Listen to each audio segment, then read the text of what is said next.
you for joining. My name is Donna Dorzinski, and I've been in clinical research for the past 26 years. I spent 15 years in big pharma. Actually, it's 27 because just in time it's celebrating their 12-year anniversary this weekend. So we have been in business for 20 years. I work with small and mid-sized pharma companies. I work with CROs and sites. And basically our efforts focus around assisting these organizations in maintaining regulatory compliance. A tremendous amount of our work is in the TMF space simply because the best way to demonstrate regulatory compliance is through a complete TMF. I am a member of the reference model working groups. I work on several of the different working groups. Right now I'm working on establishing sub-artifacts for all of the artifacts. If you're not involved or you're not familiar with the reference model working group, there's a lot of information sharing. It's a free membership, and it really does help. I think it helps you stay grounded in TMF and what the industry is doing. I did lead Zone 4 revisions for version 3 of the reference model, so obviously I have a lot of involvement with the reference model. I will talk about the reference model today.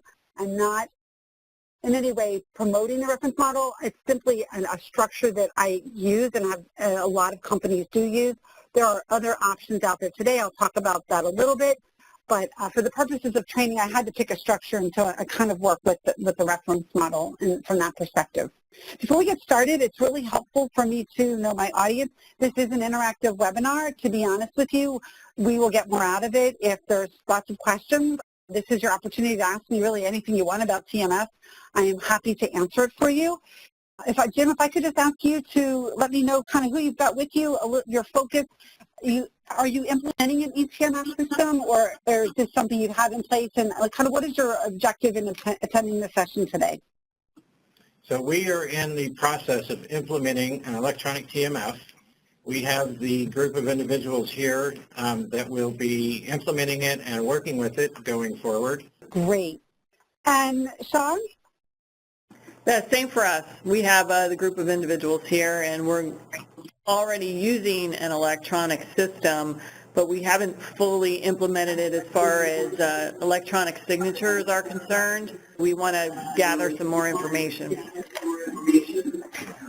Okay. Our learning objectives for this afternoon or this morning is to look at strategies for communicating with business partners and how you implement the eTMF. So business partners are a critical piece to this. You cannot successfully implement eTMF without working with your business partners. We'll talk about some techniques for addressing functional area impact of eTMF implementation. Historically, functional areas do not really think of themselves as having TMF responsibility. So we're going to talk about ways you might be able to address that. And it will just make your implementation a bit more successful. We'll talk about user requirements and how you can use them to assist you in selecting your vendor. And then we'll talk about some of the key processes that are impacted by an eTMF implementation.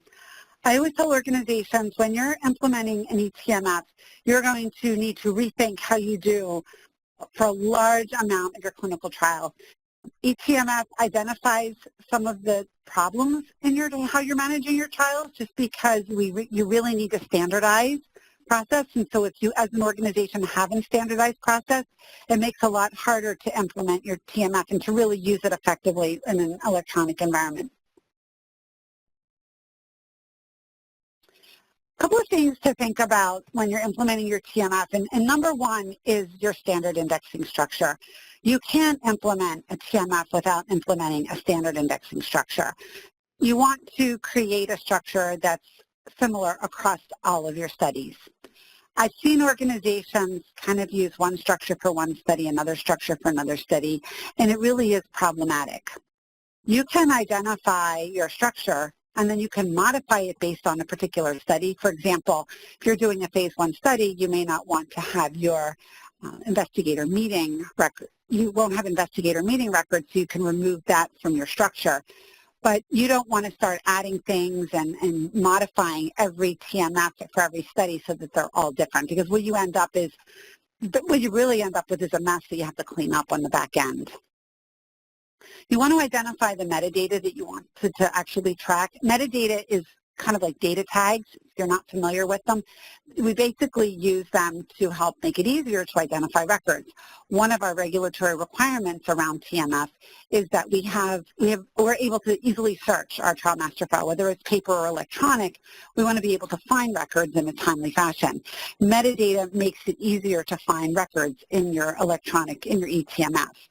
And that metadata is, number one, it's system dependent. Depending on the eTMF solution you're using, you may find that your vendor, if you're working with a vendor, only has certain metadata available, or they have this, quote, recommended data metadata.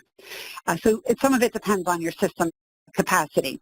So you want to also keep in mind about searchability, like how searchable is that metadata within your TMF. So when you're evaluating, or when they create your sandbox for you to play in, ideally you're having a sandbox created as part of your implementation.